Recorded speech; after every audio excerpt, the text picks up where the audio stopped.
A new company with a lot of history, GIS Engineering has rapidly grown its brand around an experienced team of professionals. GIS Engineering is a full-service planning, engineering, procurement, and construction management company specializing in coastal protection and restoration, upstream and downstream industrial, and transportation infrastructure projects. Putting people first, GIS Engineering, a new company with a lot of history.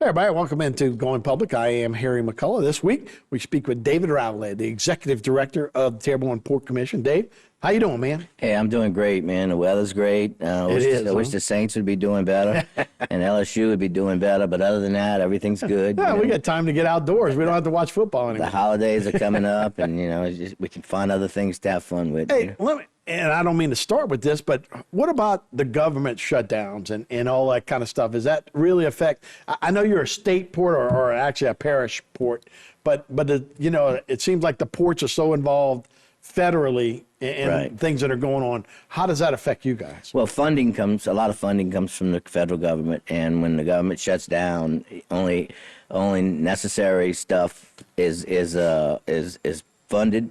And we just so happen to have just got a final. I've been trying to get it for about 5 years. It's called a Port Security Grant, and I'm gonna do a lot of upgrades on my boat launch at the port office. And right when we got notified that we got the grant, the government shut down. So we sitting there just twiddling our thumbs, waiting to use it, and but. But your people still working, people getting paid. It's not like air traffic control or that kind of stuff. Interesting thing, Customs and ICE, who are tenants in our building, they're not getting paid. The actual guys that do the work. Okay, now the lease is still paid. That's automatic. We get a check every month on that. But the guys that are actually doing the work, they're not getting paid. And I think that they're not getting paid, but I think there's some ways that they're manipulating some of the money. Where they are trying to pay them, like like the military. Yeah, exactly. Same thing. Exactly. Yeah. So I know how long that's gonna last. Right. It's up in the air, but we need to get it back going. Oh so man, it's crazy. Right. It just doesn't seem like the urgency's there, but they shouldn't be able to do that. Right. I mean, they should. The first thing that should happen when they do that is all of their salaries, all the legislators need to not get paid. Right. Okay. And then they might not do it as long. Sure. They shouldn't even be there to turn the lights off and say y'all can't even talk to each other until we get it back. That's right. And they would put it up a lot quicker. And, I mean, it's just dragging on. Hopefully. Now we have all those elections that are happening today. After all of that's done, I hope they finally get some sense into them and say, okay, let's just go ahead. All they want is a continuing resolution. They don't want to change anything. Sure. That's what the Republicans want. They just want to fund the government, okay, and not change anything. But the Democrats want to add all kind of stuff for health care and all that. Right. And it's not that the Republicans are against that. They want to go ahead and keep the government going and then sit down and negotiate. Right. But they're not even negotiating right now because it's just a stalemate. Right. So it's a mess. Just the way it works. So. Okay. So speaking of, this is not a stalemate. Dredging, an HNC. So tell me about the progress there. So first we got the maintenance that we do every year. The bay is complete. All of this was 2025. The bay is complete. The bar, which is from the sea buoy to mile marker -3, goes out into the Gulf. All of that's complete. And now we're waiting on the 2026 Corps dredging schedule. And I was talking to them a couple of weeks ago, and it appears that they're going to schedule something this summer. And what they do is they survey the channel and they know where the deficiencies are, and we actually post the surveys on our on the port's website, and you can go to the website and it's terrebonneport.com and go to the Corps of Engineers depth chart and you click on it and it'll give you all the it's called plates. It's a map that covers maybe 3 or 4 miles of the channel, and then there's another one that keeps going and goes all the way to the end, and it'll show what the depths are. The depth for each one. Exactly. And that would be a boat captain that would look at that. Yeah. That's how you tell. You got to look at the weakest link. So you find the shallowest area in the channel, and that's basically what you have to do. But yeah, that's what it's there for. So companies can look at it and determine whether or not they can get in or not. And we've been lucky in the past few years. We haven't had a lot of silting in because we haven't had a lot of storms, right. you know. But keep your fingers crossed for 26, you know. Right. But they're gonna start a cycle in I guess late spring, early summer, just to do some maintenance dredging. So 26 is when, and that's getting close to when they'll have that lock in place too, which I know you're kind of waiting on as we go. Yeah, that's for the deepening, but yeah, the lock will be finished probably, I don't know, 26, 27, somewhere in there. So we'll go ahead and go right into the deepening. So basically, as you remember last time, the Corps they studied it. They've been studying it for 27 years, okay? And we're down to the wire where we're at a point now where we've identified all the pipelines that cross the H&C, and we identified them, we surveyed them, we know the depths of the pipelines, and we know which ones need to be lowered, which ones, and then there's some that are abandoned that they need to just remove. Just remove them, right? Yeah, and so we have, I think we have 11 that need to be lowered, and we have 14 that need to be removed, and we just got one removed. One of the companies just stepped up and did it, you know. And but right now the Corps can't help us because they're not finished. They haven't checked all their boxes. Okay, right. So it looks like by sometime the beginning of this coming year in 26, they'll have everything they need in place, and they'll be able to start working with us. So they do what they call a compensatory pipeline determination, and we'll go ahead. Yeah, we'll take a break. But is that a lot? Is it's having 14 and 11? Is that a lot? Yeah, I mean it's some big pipelines. 25 pipelines. Yeah, in there so it's over that period. That could be 2-3 years worth of work. You Okay, know? we'll continue the discussion. We'll be right back with more Going Public right after this.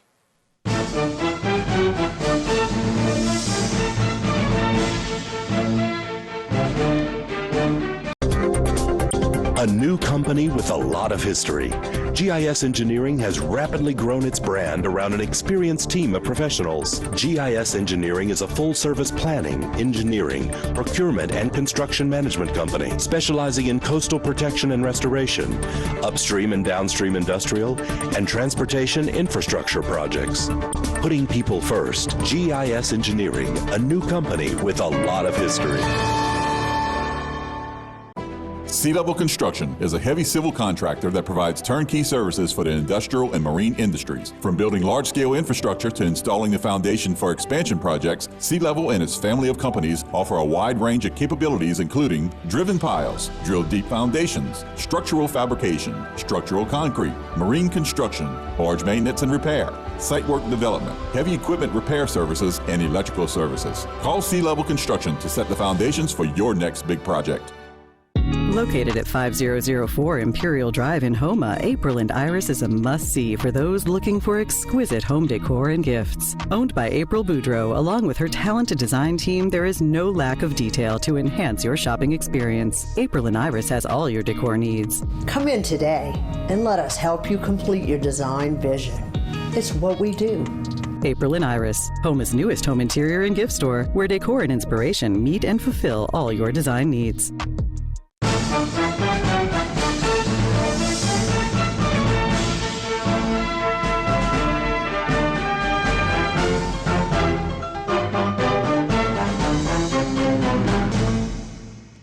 Hey everybody, welcome back to Going Public. I am Harry McCullough. David Rabelais is the Executive Director of the Terrebonne Port Commission. And Dave, we were talking about pipelines and 11 that are required to be lowered, 14 abandoned. Does that seem like a lot for, I guess, 30-something miles? Yeah, well, I mean, in our area, we oil and gas. I mean, I guess when you see the map of the Gulf bottom, there's a lot of pipelines. And all of them oil field pipelines. Some of them are pipelines for the water district. Some of them are for electric lines. You know, there's a lot of, and sewer lines that cross the channel. So all of those had to be identified and the depths checked, and the Corps changed their requirement on how much cover you have to have. And now they're requiring like 15 to 16 feet of cover over the bottom. It used to be 7 or 8 feet. So a lot of these in the old system, to go down to 30. yeah. Feet. A lot of these in the old system, we wouldn't have to be lowering them. Okay, Right. so they just changed the requirement for safety reasons. Okay? Now, those abandoned, those 14 abandoned, can you just cut those? Or Yeah, they you have to to take the whole thing out? Well, they have to cut it at least across the channel, but they got to make sure there's nothing in them. Okay, and they have to account for that. And but yeah, that's basically what they do. They just cut it out of the right of way of the channel. That way you can dredge. And But they don't have to take the entire pipeline out. It's up to them. You know, not for us anyway. Right, or you know? pipe, or utilities, or Right. water, or whatever it may be. Right. Which ones, is there any that's different, easier than the other when you're talking about utilities versus a pipeline? Well, you got like oil and gas. You got like 36-inch pipelines. Okay, that's big. That's some huge pipelines, and then you also have some 6 inches and some. You know, just depends on what they flow and what kind of companies put them in and when they put them in. But we've identified all of them. We sent letters to all the pipeline companies. They're kind of sitting on waiting for the Corps to get involved, because the Corps has a bigger hammer than we do. Okay, Right. And they just tell the pipeline company, look, we did a pipeline determination, a compensatory determination. In other words, they take the right of way, they take the permit, and they determine based on the language in those documents who's responsible for paying to lower it, okay? And once they determine that, then they go to they send a letter to the pipeline company and they say, look, our determination shows that, you know, we got to pay 50%, y'all pay 50%, or y'all got 100%. It depends on how it's written, you know. Most of them are 100% pipeline companies, which they don't want to hear. And so Well, I mean, that could really put a dent in their budgets, right? That 36-inch pipeline is probably $10 million Right. to lower it, you know. So it's just part of their, you know, cost of doing business, you know. Yeah. And there's nothing we can do about it. We want to deepen the channel. They got a permission to put a pipeline in, and they have to follow the language that initially said what they have to do. So it's always been there. It's just a matter of now we got to execute it. Yeah. So once the Corps gets to a point where they can actually work with us on it, because they still checking their boxes. Right now there's a cost share agreement that DOTD and the Corps have to execute. Okay, so that the Corps knows that, and DOTD knows. DOTD is a local sponsor. They paying the money. We're doing all the legwork, and so DOTD is the one that comes in with the money if we need to pay for whatever we need to pay for. Right. Okay. So they executing the cost share agreement. Once that's done, and they're saying probably by the end of this year it'll be done, then the Corps will send letters to the pipeline companies and tell them, hey, you know, your pipeline's in the way of a federal project. According to the permit and right-of-way agreement, it says that you're have to pay for it or whatever, right. or split whatever. And they either do it, or the Corps can say, okay, look, we're just going to pull we're just going to pull your permit. Yeah, I got Get it out of the way. Just get it out, all of it, you know. And they don't want to do that. Right. So we, you know, we've never been this far on this particular deal, so I don't know. You know, we might get in lawsuit. Who knows? Right, I mean, right. It's going to be complicated, but we got to do it. Very, very interesting when you come down to that. And again, like I say, you're kind of waiting around a little bit, but they want to obviously get this legwork done, so when the project's ready to go, you can go. It's done, yeah. So. And like I said, one of the companies already stepped up. They had to remove one of their abandoned pipelines, and they just finished doing that. So it didn't take us nothing. They just sent us a letter saying, okay, we're going to remove our pipeline, because they know they have to. You know, it's abandoned. And what happens is, over the years, these companies are bought out by different people, and you got to just to get all the data on these things, you got to go way back, and you got to do a lot of research. Who's responsible? I mean, the Superfund cleanup years ago, same kind of deal. People just file bankruptcy and leave stuff out in the swamp. Exactly. And, you know, and now the taxpayers have to pay for it. So that's the way it works. Yeah, hopefully we don't do that. But real interesting. So Washington obviously is a shutdown. The state, the session just ended. So you're not running to Baton Rouge or Washington right now? No. I'm planning to go to Washington for the Mardi Gras, which is in January. I hadn't been in a few years, and I want to go and have a lobbyist up there, and he's going to set up some meetings with some key people that we need to meet with. But as far as the government shutdown, it's not affecting this part of the project. It's not affecting the Corps. They're still funded, And look, President Trump had really wanted to make shipbuilding a key part of his administration, so it'd be nice to have everything set and to go where we can get people to work here on those kind of projects. That's critical, to get the channel deepened so that we can build these big boats we could build larger boats than we're building now.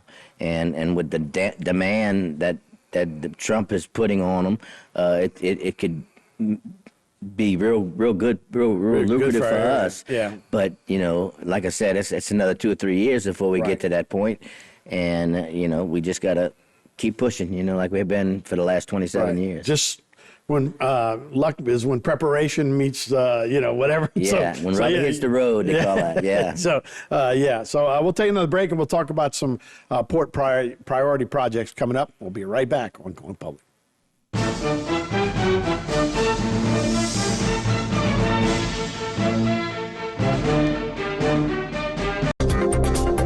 A new company with a lot of history, GIS Engineering has rapidly grown its brand around an experienced team of professionals. GIS Engineering is a full-service planning, engineering, procurement, and construction management company specializing in coastal protection and restoration, upstream and downstream industrial, and transportation infrastructure projects. Putting people first, GIS Engineering, a new company with a lot of history.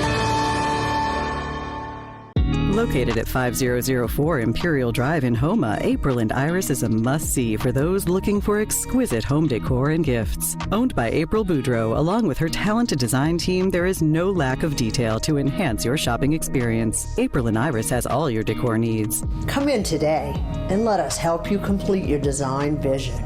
It's what we do. April and Iris, Homa's newest home interior and gift store, where decor and inspiration meet and fulfill all your design needs. In South Louisiana, storms are a way of life. Every storm poses a different threat, whether from flooding or hurricane-force winds. At All South Consulting Engineers, we help protect our people from these disasters. Before a storm, we work with our leaders to prevent catastrophic damage. After the storm, we help get the resources needed for rebuilding. We have helped our cities, parishes, and school boards recover over $2 billion to rebuild our community. We'll be here for the next one. Terrebonne Parish School District is now hiring bus drivers. A valid CDL is required. If you don't have a CDL, we have paid training available. You must be able to pass a medical health exam and a drug test. Our salary range is very competitive with similar jobs starting at $26 per hour. Benefits include free health insurance and retirement. Contact the TPSD Transportation Office at 876-7400 or apply online at www.tpsd.org.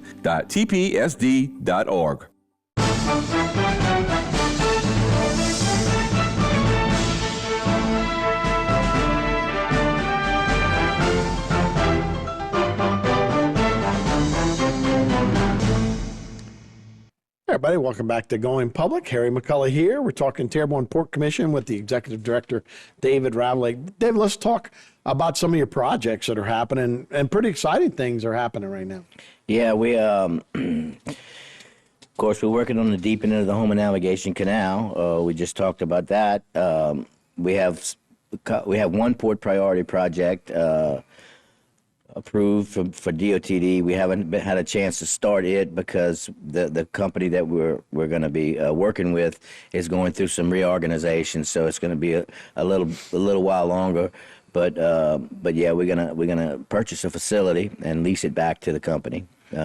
That's good. I guess to have as many tenants as possible, always good for business, right?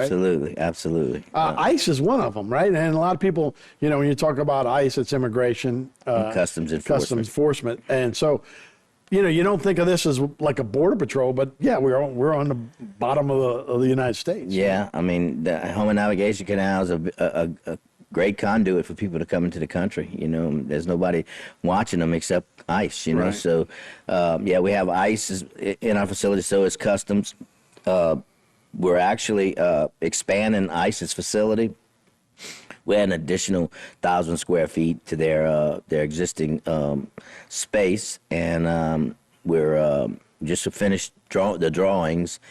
It was submitted to the GSA, which is Government Services Agency. They're in charge of all the property leases across the country for the federal government, and we just submitted the drawings to them. So they're going to review it, and sometimes they take 2 weeks, sometimes they take a month, sometimes they take 2 months.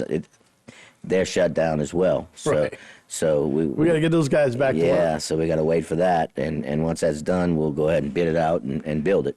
Most of those guys work by boat down here? Yeah, they have their own boats. We have a boat launch, and but I mean, mostly it's on the water. It's not. Well, like they go to the Houma airport, okay, and they check people that come in at the airport. They go down to Fouchon. They go, there's different aspects of it, but it's not all waterborne. The Customs has most of the boats. It's Border Patrol and ICE. They work together, and like Customs will, go to an area and they'll call ICE out. They'll say, well, we got some illegals, and they check them, whatever, and do what they got to do. So we don't get involved with it, but they stay pretty busy. Yeah. But like I said, those guys are not getting paid. Right. So you see a sparse group, like only 3 or 4 of them out there today, right. I saw, but most of the time there's 20 or 30 of them, so right. They're kind of handcuffed now. But I got you. Parish-wide security. So you had a grant from the state? Yeah, we got a grant from DOTD, and we're soliciting bids right now. It's for cameras at the port, cameras at our office. We're going to have license plate readers on the highway. That's going to be patched into 911 system. We also are going to get some tactical robots, and we're going to give one to the Sheriff's Department and one to HPD.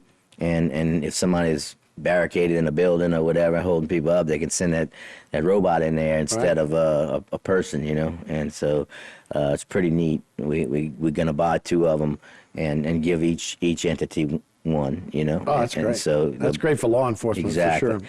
Exactly. And looking down at Louisiana, LA Caterpillar? Yeah. So is that LA? Does that mean Louisiana? Yeah, Louisiana Caterpillar. Is what, out of Iowa or something? Well, they're all over the country, but they, but this is the Louisiana group, and they actually lease property from us already at the port, and they want to build a new building and move all the people that they have in Morgan City to Houma, which is about 30 or 40 additional jobs that we'll have here, and we're gonna build them a facility. They're gonna design it, give it to us, and we're gonna actually pay for it and lease it back to them.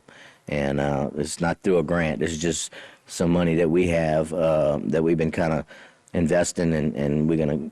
What kind of work would they be doing here? Mechanics. But I got you. Yeah, it's a lot of mechanics, and they outfit all the boats that are Thomas E. and La Ship, and they all use those kinds of engines. And right, that's true. So they install them, and they also repair them and that kind of stuff. So it's a good deal especially for the area. It's going to be a lot of jobs, and we'll Sure, diesel mechanics and those kind of things. Absolutely. High-end jobs for sure. And then last I see here is the port slip dredging. So we don't have the kid from Baton Rouge anymore. They get that out? No, it's still there, it's finished, and they just getting ready. They got to wait for the river to come up. The river's low right now, so they got to wait for it to come up so they can bring it back to Baton Rouge and set it on that cradle. So that's what they're waiting on. But here, so that you want to dredge the entire slip? Yeah, so we're going to dredge from the head of the slip, which is at Thomas East facility by Industrial, and dredge it all the way to the Houma Navigation Canal. How deep you want to go with that? We're going to go 17, which we're allowed to go. 15 plus 2 foot of maintenance. Advanced maintenance, they call that. So, yeah. Oh, yeah. So look, I mean, more. Yeah, you go drive down Industrial, and you see some of those boats sometimes, that big icebreaker or whatever. No, you go, man. God, that fishing vessel, it's huge, man. So we're getting ready. We actually, bid it out and got a little bidder. And Next Generation Logistics is the company, and we're going through contracts right now. And when do you expect that to be done? It's probably 2 or 3 months of dredging. We're probably going to start within a month, I guess, and after we get all the contracts done and have a pre-construction meeting, we'll get that knocked out. Well, good, man. It's always great to see that all that work that's happening at the port. It's always great for our community for sure. Well, Dave, we appreciate the update, man. No problem. Thank you for having me. All right. I'm Harry McCullough. Thanks for watching Going Public. We'll see you next time.